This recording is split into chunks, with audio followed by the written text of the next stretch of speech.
of just of our slide content. But it won't take us a heck of a long time. And we're just gonna bring together the strands of today. And I there's always a danger in doing this kind of a topic on a one day, particularly one day virtual. Like if we were in person, we'd be hanging out and talking during breaks. We'd probably have more back and forth during our sessions.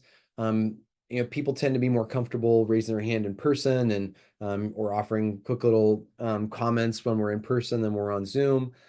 And so in person, we tend to maybe get a little bit more depth. And we can talk during the lunch break because we're all having lunch together.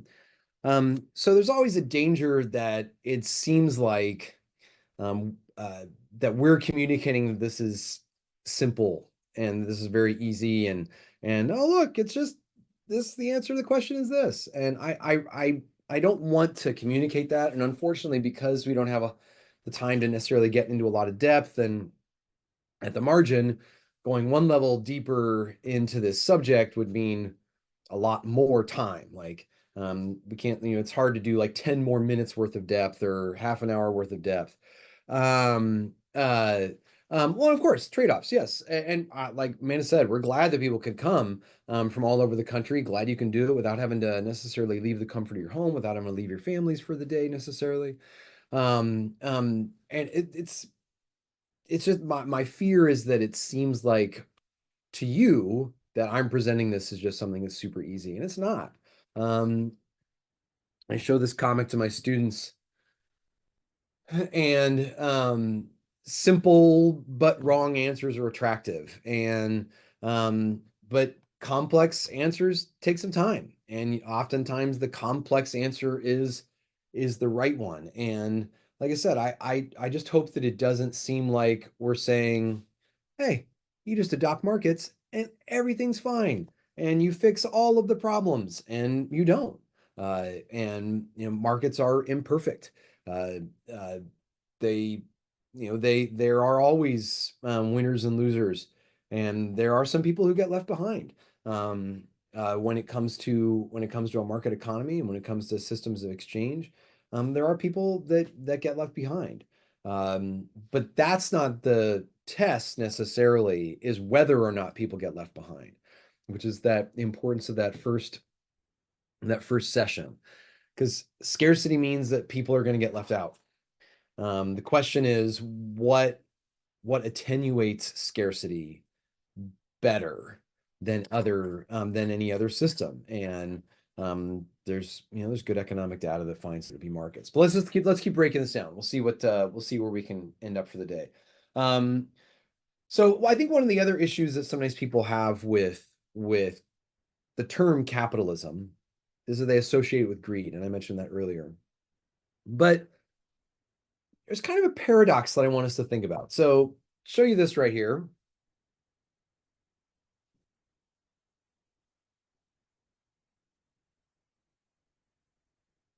Now, that's pretty cool, right? We look at that and we think, oh man, that's so nice of them. But is that why they did it? What do you think? What motivated this Dutch supermarket chain to open chat registers? To appeal to a certain buyer. To appeal to a certain buyer? Sell more stuff. To spend more money, to buy more stuff, right? I mean, they are a profit maximizing firm, and they're probably trying to maximize profits. But here's the other thing. Excellent point, brand, to differentiate their product. And here's the thing, though. Their motivation is in some ways irrelevant. I mean, this is the Adam Smithian idea that, it is not to the benevolence of the butcher or baker that we owe our bread. It's to their own self-interest. And we are happy they're self-interested, and, that butchers want to sell meat and that bakers want to sell bread. And competition in those industries keeps those prices down and all those things, right? So, but the motivation is irrelevant. But here's the other thing, like the oftentimes you'll hear people say that capitalism creates greed. Raise your hand if you ever saw Wall Street, the movie from the 80s. Yeah, there's that famous Gordon Gecko, right? Is that what it is? And Greco, I can't remember. Anyway, it's been a while. I always get him confused. There's a band from the 80s and 90s called the Violent Femmes, and their lead singer is Gordon Gano, and I always get those mixed up. So I don't know if anybody else knows the Violent Femmes. Yes, but thank you. Exactly, Theodore, and Bill. That monologue, that greed is good. Well, we don't necessarily want to go that far, but here's the thing, like in a market-based economy where you get to engage in exchange, a firm has to actually think about other people. Even if it is self-interested, they have to think of others. I think a lot of times we have this idea that um, corporations are just out to get us and they're out to make our lives worse. Well, if they made our lives worse, they wouldn't be around very long. Where is it? So Tyler Cowen, pretty respected economist. He's out of George Mason. He blogs at Marginal Revolution. He's somebody that people across the spectrum have a tremendous amount of respect for because he's a pretty ideologically consistent guy, follows the data. So he wrote this book called Big Business: A Love Letter to an American Antihero. And you know, CEOs don't stay up at night trying to think of ways to cheat people. They stay up at night thinking of ways to get people in the door. And this is a way to get people in the door. And even if it maybe is self-interested, you got these people who are able to have conversations and able to have a better grocery experience than they otherwise would, right? Someone mentioned differentiation. The cheating people is a bonus. I don't think so. That's not certainly not what I intend to say. The Oh, nice. So anyway, um, oh, I lost my train of thought. What was I going to say? Oh, the differentiation. So, you all are from all over the country, but who has Aldi? Aldi grocery stores. Okay, a lot of you have Aldi, right? One of the ways that Aldi is differentiated is by just providing a very, very bare bones grocery experience. They leave stuff in the boxes. They don't have a whole lot of name brands. You have to rent your cart from them. You bag your own groceries, like all these things, right? They're able to charge lower prices because of the fact that they save money in all those other places. And it's important to remember that when you pay for groceries, you're paying for a grocery shopping experience. Yes, and the cashier can sit down. That's exactly right. Which I don't know why everybody doesn't do that because nobody cares whether a cashier is sitting down. And yes, they are huge in Germany. You are correct. And their salaries are pretty good. So they pass a lot of those savings on to their employees. But the point is, like, when you go to a grocery store, differences in price are a lot of times because of the experience that you are buying. I mean, one of the reasons that people love going to Whole Foods is because they are buying a clean, tidy, bright, and aesthetically pleasing grocery experience. And people who tend to do that are people who tend to be upper class or more affluent. So you get a certain type of clientele, but that part of when you buy groceries is the experience of where you are buying them. And this is an example, right? You're differentiating the product, but that's the amazing thing about markets. If you can figure out a sliver of a thing that you can do that no one else is doing, or that you can do better than anybody else, and if you can find an audience, then you've got an opportunity to generate revenue for yourself. You've got an opportunity to make a living. And entrepreneurship, innovation, invention, all these things are ways of doing that. So that I love I use this example, like I said, and it's just it helps us to think about motivations, but that paradox, the paradox of the self-interest is that your self-interest requires you to be other regarding, and it requires you to think of others and how you can provide value to their lives and provide something that they would want to purchase or trade for. So I mentioned, like I said, I scour the internet for capitalist or anti-capitalist type things. And I talked about also that the way that it's hard to come to these definitions. Well, this is a perfect example of poorly defined capitalism. So we'll just look at these anti-capitalist affirmations. I am allowed to spend my time creating things, even if they're not beautiful. There's no such thing as a real job. All forms of work are real and valid. There is nothing that I need to accomplish to be worthy. I am already worthy. Doing nothing is good for my soul. I am not defined by what I produce. My worth cannot be measured by my paycheck, my job title, or a list of professional or academic achievements. I do not need to monetize my hobbies. It is enough to spend time doing something I love. I will not let society decide what success looks like. I can define what a successful life looks like for me. And this is why I don't use the term capitalist, because as far as soul's definition goes, pretty much every item on this list is actually a capitalist affirmation. Because if you own you, then of course you're allowed to spend your time doing that. Capitalism doesn't say you can't spend your time doing something, even if it's not creating something, even if it's not beautiful. Go for it. Create non-beautiful things. Absolutely. My wife is my wife, actually, pretty much everybody in my family except me is very, very good at creating art. I don't necessarily like creating art, but I will sometimes with them, and it's terrible, but it's time to spend with them. But why am I able to do that? Because I own myself. I own the paintbrush. I own the paint. Um, there's no such thing as a real job. Okay, sure. I mean, there are lots of ways to generate revenue for yourself, as long as someone else wants to fund that, or if you can fund your own life or provide the things that you want in your life by doing that. Of course, do what you want to do. You don't need to accomplish anything to be worthy. Of course, capitalism is not about, certainly, again, going back to the soul definition, is not about you don't have worth unless you make something. It's not what capitalism says.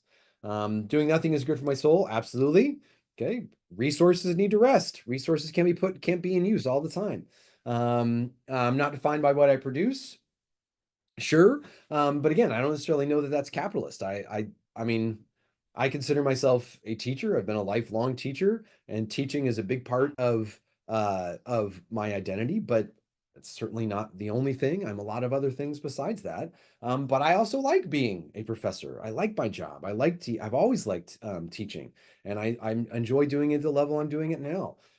So I mean, I don't know. Well, I guess so. I don't necessarily know that I mind being defined like that. Um, my worth on measured by a paycheck, etc. Again, you own you. You're a piece of human capital. Of course, you don't need to be measured by that. Of course, you don't need to monetize your hobbies, and of course, you get to decide what success looks like. That again, all of that is capitalist. Because if you own your capital, if you own yourself as a human resource, and if capitalism is just engaging in trade with anybody who wants to trade with you, all of these things are actually very capitalist. But I totally understand why someone would balk at these things. But those messages are not inherently capitalist messages. They might be messages that are harmful, but they are not inherently capitalist, and they are not inherent just to market economies. So we're back to this question from the beginning of the day. How do you solve the problem of human want? And instead of saying, is capitalism good for the poor? Because that's a hard question, because you see things like this that are so indicting of what to some people are, seem capitalist. Instead, how do we solve the problem of human want? And then we also that has led us to ask the question, um, are instead of is capitalism good for the poor? Are markets good for the poor? Are systems of voluntary exchange good for the poor? Elaborate that question even further. Are property rights and voluntary exchange good for the poor? And the answer that we've seen, I think, throughout our day and through the data and through the experience and through the comparison across countries, and certainly with there are other simulations that you can do with your students that are all on the FTE website that you can find. And you find that voluntary trade increases wealth. Voluntary trade is positive sum. There is not a fixed pie. And if you and I engage in trade, FTE and I engaged in trade today, and FTE said, "Hey, Josh, we want you to teach." And I said, "I will do that." Um, uh, and I think that's great for me. And we're both better off in the exchange. Actually, well, I'm reminded of a question. I'm sorry if this seems scattered, but it's off the top of my head. A question that a another FTE teacher asked just last week because we were doing another session in Jackson, Mississippi, in person last Friday. And he pulled out his iPhone and said, "Okay, so I bought this iPhone, and this is mine. Of course, I purchased it. So in the exchange between me and Apple, who generated more profit? Who do you think?"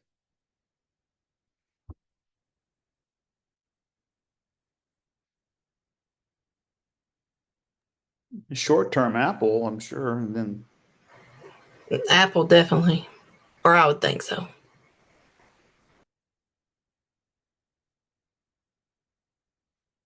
So we got some people in the chat as well saying Apple. So got some both.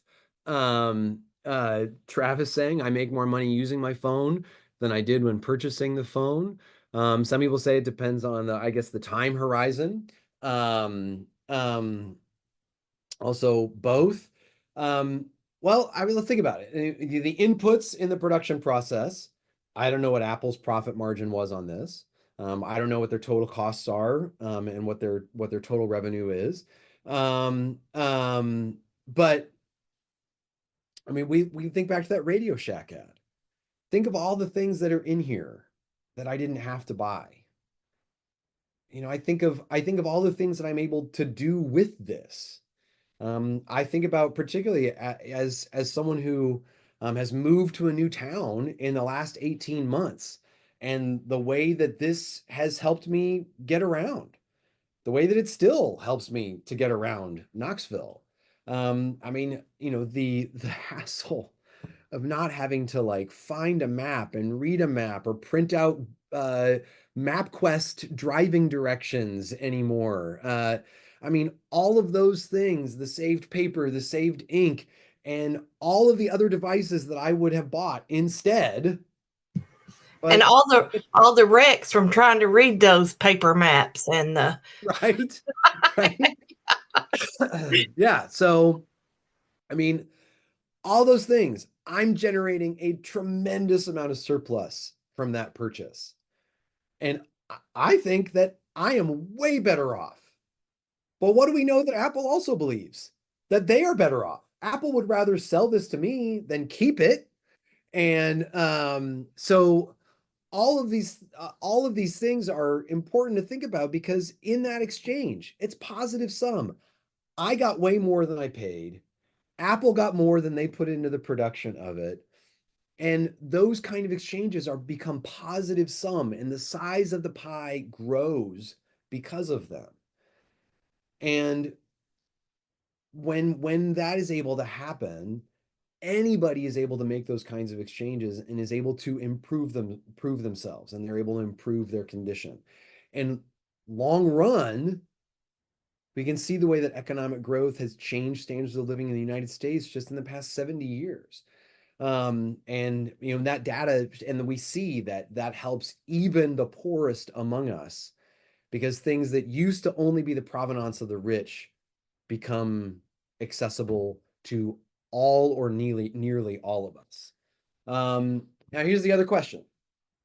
Let's say that you don't like it. Let's say that you think, actually, I don't really like this system. I feel like there's some outcomes that I don't want us to have. Okay, cool. With what will you replace it? Because if you don't think that markets are doing as good a job as something else could, then we need to think about what else that we could replace it with, because the answers to all the other answers to those questions seem to either make the size of the pie smaller or make it harder for us to engage in exchange.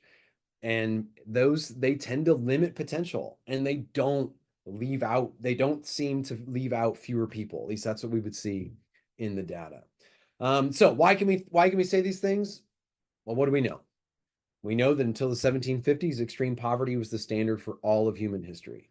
We know that since then, economic growth has lifted huge sections of humanity to levels of wealth, to standards of living we never could have dreamed of. In fact, in 2018, for the first time in all of human history, there were more people, and this is hard to define, and I cannot remember how the organization that calculated this defined it, but we had more people on the planet living a middle-class quality of life or higher for the first time in all of human history. So I mean, these are relatively recent developments. The engine of economic growth continues to reduce poverty rates worldwide, and the institutions associated with economic freedom help promote economic growth. So that leads us to our conclusions, at least for me, because once I'm done, I'm handing back over to Amanda. Standards of living across the world are higher than any other time in human history. Different countries, regions, cultures, political systems have developed at different rates. Okay, this growth is not equal across time horizons. It's not equal across places, but where we see those institutions, we tend to see economic growth. And in the past 25 years, world poverty has been dramatically reduced. Human conditions proved, even in the poorest countries of the world. Why? Because property rights encourage investment and innovation. Even if you don't care about the poor, property rights and entrepreneurship incentivize you to think about bringing new people into the fold. And that rule of law fosters that economic activity. An economic activity is voluntary exchange. Voluntary exchange produces wealth. And I am done. So there we go.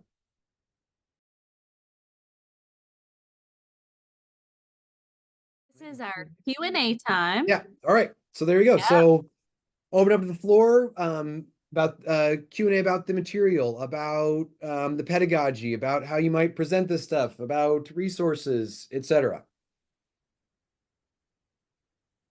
Well, I like the idea of capitalism is good and teaching it, but I teach to 8th grade, so I need to dumb it down or simplify it a little bit. Do you have any suggestions on that? Absolutely.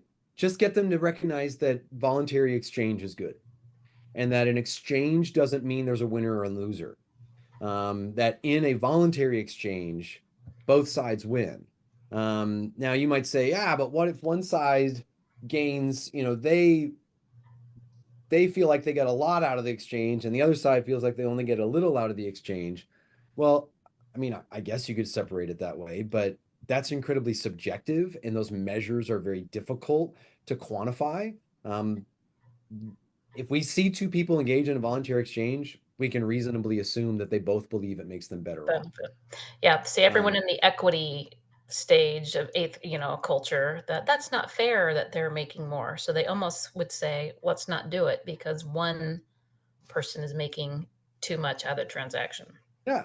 Okay. So again, what's the alternative, right? Right. If the alternative is we don't have an exchange, okay, cool. Well, you just left both people where they were. I mean, I'll stand in my opinion corner, and I know that there are other FTE profs who would disagree with me. I'm not concerned about the splits. I'm concerned about trajectory. Right. That's me. But if I were starting with 8th grade, I would just start with, hey, when two people trade, it's because they both believe that it's making them better off, and that therefore allowing trade is a way to let people make themselves better off. And then they can start to scale that up as they get older. Yeah, and Liz, what content do you teach in 8th grade? Well, it's mostly civics, but I do one unit on like a month-long unit on econ. Gotcha. One of the big things in middle school social studies / econ is the distinction or the move from mercantilism, right, to more free trade society. So that could be a place to bring this in naturally. And then another thing, like, just thinking activity wise, voluntary exchange creates wealth. And having the students with FTE, we bring in little dollar store treats and put them in bags and have them exchange them, and have them rank them each time they engage in a transaction to see like numerically how their wealth increases. But in a classroom, I found that that wasn't always like something that I could afford to do. So having the kids just bring in like one item that maybe they're thinking about discarding, or maybe bring in $1 tree item if they can afford to do that, and put them in bags and have them trade in little small groups at first, and then open up trade to the entire classroom and see how their wealth grows over time. That's a way to like really bring it home to them so they can see, not just abstractly, but how it actually applied in their situation as well. Yeah, I was thinking of Another, that because another class I did had that simulation, but I'm not buying $140 of dollar store stuff. So I like the idea of having them Right. bring in. Yeah. well, there's another easy way to do that too, that can be a lot cheaper. I mean, one, you can ask them what they all do every single time they get back from trick-or-treating, because I imagine a lot of them still are. And what do? They trade candy. Okay. Oh, I hate Three Musketeers. And you find someone who doesn't hate Three Musketeers. And then, if you're not able to get rid of your Three Musketeers, you go throw them at the house that gave you them. No, don't do that. But they trade their candy, right? Well, the other thing you can do is, if instead of buying 100 items, just go and get a variety bag. Get one of those bags that's got 6 different kinds or 5 different kinds of candy, and you can just and this is not mine. This is I got this from a professor named Jim Charkins, who's just has so many great ideas. I don't know if Charkins is retired yet, but he's an amazing econ prof. But you just get that bag. You say, all right, let's say it's the Butterfinger Baby Ruth 100 grand Skittles bag, right? All right, who wants some Skittles? And some kids raise their hand, and you throw out whatever. Maybe it's not the Skittles. All right, who wants the Baby Ruth? Then you throw out random. Okay, and then you say, all right, so you got things, right? Well, this is what I wanted. Oh, well, that belongs to you. Other people have those other things. Maybe you can just trade with them. And then you let them do that, and it takes 5 minutes instead of half an hour, 45 minutes, and it's still the same lesson, and you can do it for $10. A lot of my kids trade at lunch. They'll trade what they bring in versus what they get in the cafeteria. So I teach Oh yeah. 5th grade. So I'm thinking that may be a lesson that we can go through, after lunch, because a lot of them do it and they'll come and tell me. They're like, I got 2 of these. And so that's what I'm thinking. Yeah, yeah. And great, and dum-dums are another great way of doing that, because you got a variety of 16 at least different flavors. And I think, I don't know, Target here has the 300 thing of dum-dums for $18. Yep. Amazon purchase. That one's on my Amazon to go to list. So for sure. Takis are apparently, I learned this weekend, like such a hot commodity. Like kids Yep. in the 5th grade and middle school, that's what they bring to school to trade. Yep. My girls trade candy as well. So it's always like hitting mom up for whatever the latest version of candy is, and they go to school and they trade with each other. Yep. And if you want to go with a classic literature tie-in, you could go with the limes from Little Women. There's that scene in Little Women about the limes, and there's also a great monetary policy lesson in there, because limes become currency. And anyway, so it's something you can Also, tell. this is a great week to buy after Halloween. Walmart Yes. goes half price, dollar store goes 25, and they have the 5 off 25 on Saturday. So Yep. Yep. Right. And your drugstores as well, and in Walgreens and yes, CVS definitely. usually. Yeah. Or like I do, I take from my own children the mom tax. Mom They tax. separate their candy, they choose what's best, and I'm like, you can never eat all this candy. So it goes in the cupboard and then magically it disappears. I don't know. Yep. All right. Great Other idea from questions? aged out of that. They're 27 and 25, so that would be hard. Send them out trick-or-treating still. Yeah. They might have little samples of Fireball though, but I don't know if I can. That's more for mom. Or for teacher night. Oh, Fireball. Oh my gosh. Yes. Oh, that's so funny. Fireball is pretty popular there in Tennessee, Josh. Yeah. I mean, I see students with like keychains and t-shirts and whatnot, but I don't know that I see it being any more popular here than it was in at University of Delaware. Funny. Oh, that's Okay, other thoughts, questions? The Fireball Jello shot tax. I like it. Yeah, I agree, Bill. It is the weekend. So in the spirit of the weekend, we can talk Fireball and all the adult things in here. Yeah. Okay. Well, if there are no other questions, we are going to wrap it up with a Kahoot showdown to kind of bring it all together. And then, of course, we'll do our wrap up and evaluation. And who knows, we might just get out of here just a little bit early. Varun picking on a sim.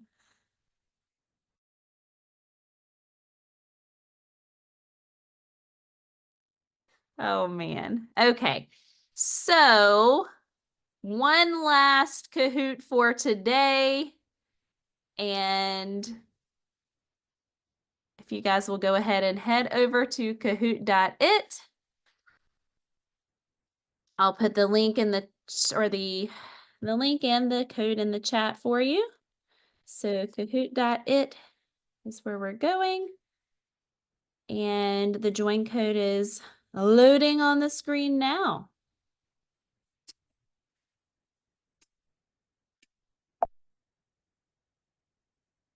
Four two four 429. You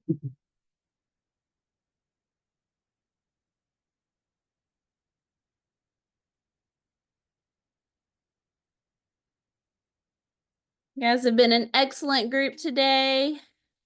Thanks for foregoing other Saturday activities. I know here in South Carolina, it's really sunny and 86 degrees. It started raining and it's about 65 here. So, but you all have been excellent and kept my attention the whole time. It's not been boring at all. You all did a great job. Thank you. well, Good. Oh, you're welcome. I'm so glad.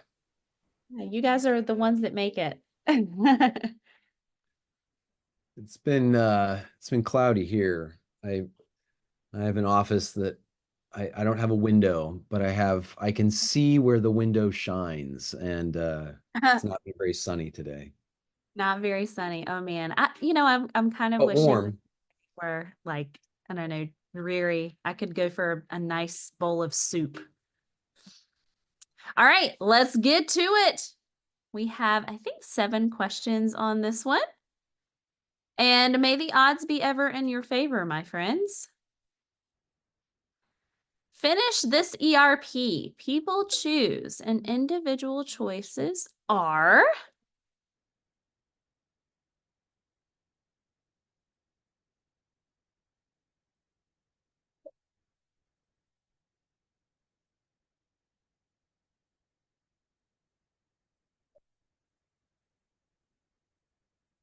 okay, this ERP is people choose and our individual choices are the source of social outcomes. And that leads us into the conversation that I saw like some people drop in the chat. We evaluate those choices based on their expected marginal benefits and their expected marginal costs. Now, our choices, can they be costly? Sure. Can they be in the future? Absolutely. But not always. That's the statement. Only ours to make. Sometimes the choices are unfortunately out of our hands. So not always. So we believe that people choose, and when choices are made, those choices are the source of social outcomes. And they certainly are fraught with those opportunity costs as well. All righty, Jeremiah is in the lead as we go into question number 2 of 7. What are the rules of the game that we talked about throughout the course of this day that influence choices?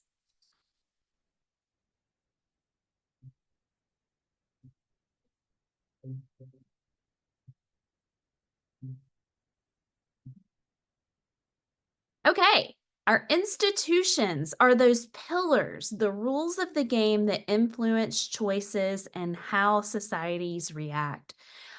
Do opportunity costs influence choices? Absolutely, but opportunity costs are different based on the rules of the game and institutions of society. Laws are part of those institutions. Remember, rule of law. And do we look at incentives when making choices?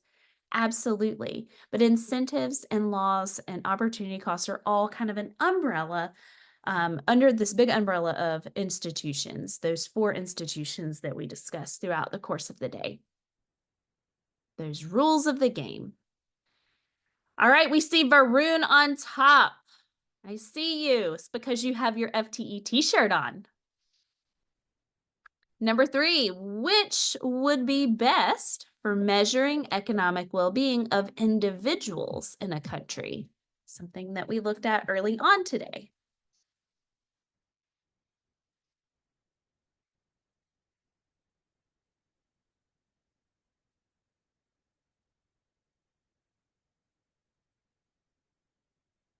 Okay, so it's a little tricky because I included real in one and not the other, but GDP per capita, but let's put real in front of it because the term real adjusts for changes in the levels of inflation. So real GDP per capita tells us on average about how much each person earns adjusted for inflation. Okay, we have a new leader. See, Laura. That FTE t-shirt is not, maybe Laura has on an FTE t-shirt. Who knows? All right, number 4. How much of poverty reduction since 2000 can be attributed to economic growth? Making that pie bigger.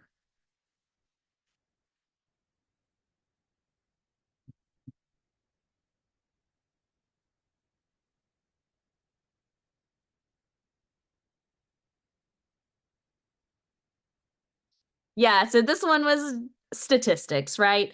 But poverty reduction has continued to happen and speed up over time because economic growth has continued to compound over time.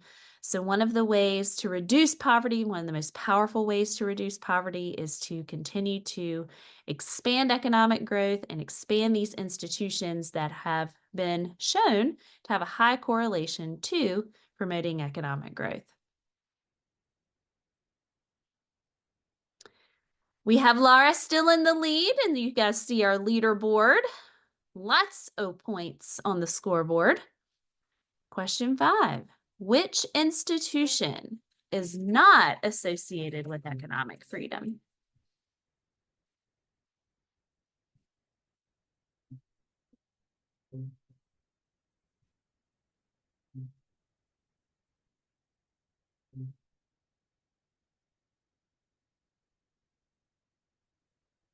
Okay, yay. Okay, so which of these are associated with economic freedom? Well, 3 of these that are associated with economic freedom are open and competitive markets, right? The freedom to purchase, go out into a marketplace. Prices are determined in the market through the interaction of supply and demand. Entrepreneurship and innovation is encouraged. People have incentive to do so. And then, of course, rule of law protects that.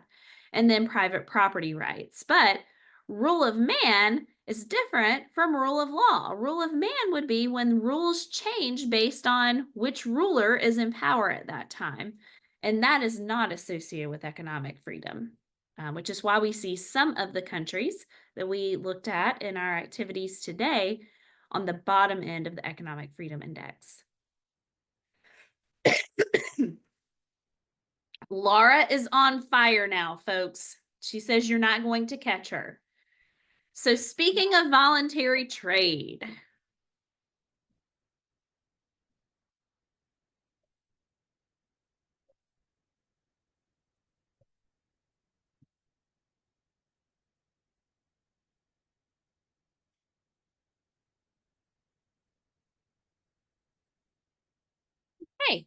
Excellent work. Voluntary trade is definitely more likely to occur when other institutions are upheld. So private property rights are defined and enforced. Voluntary trade is more likely to occur. Remember, voluntary trade is voluntary. It does not mean that we have to create a loser in this situation. Common ownership of resources would be a little different situation. And let's get to, Laura. Laura's taking a really large lead going into this last question of the day. So finish this final ERP that may be ever important in the next week or two as we look to election season. Understanding based on what imparts value to opinions.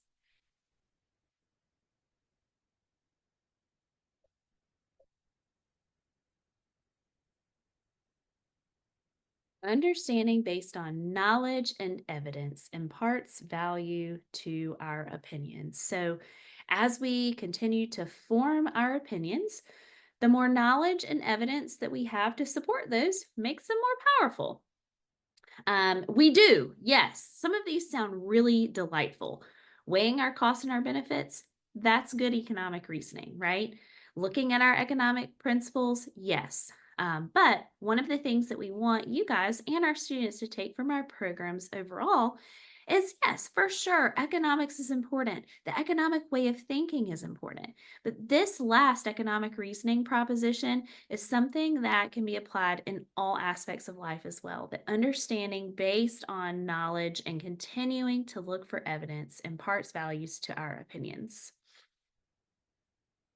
So let's see who our winners are for today. Varun, your shirt came in. Clutch, Brienne, and I was wondering if Laura would pull it out.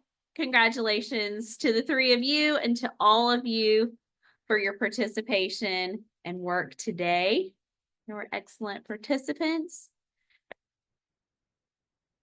The Kahoot, along with all of the other resources, are available to you guys, and I'll show you guys where to find them. So as we wrap up today, there are a couple of ways you can access the resources. You're welcome to scan this QR code. And then the slides and their resources are also found at this link. I will drop it in the chat real quickly for you guys as well. Oh, I'm glad I showed that because the color. Amanda, I got kicked out when I went to Kahoot, but I'm back. This is Tanya. Hey, Tanya. I'm glad you're back. Just in time for the resources for today. So the link to the Google Drive is in the chat. You can also scan the QR code that is here. Type in the link to the Google Drive as well. Josh and I definitely want to thank you guys today for joining us. I've listed our email addresses. Should you guys have any questions, I always like to tell participants I'm your econ gal. So if you have anything that you're looking for, or just an idea that you'd like to bounce off of someone, I love econ. Hopefully you can tell that. So feel free to reach out at any time.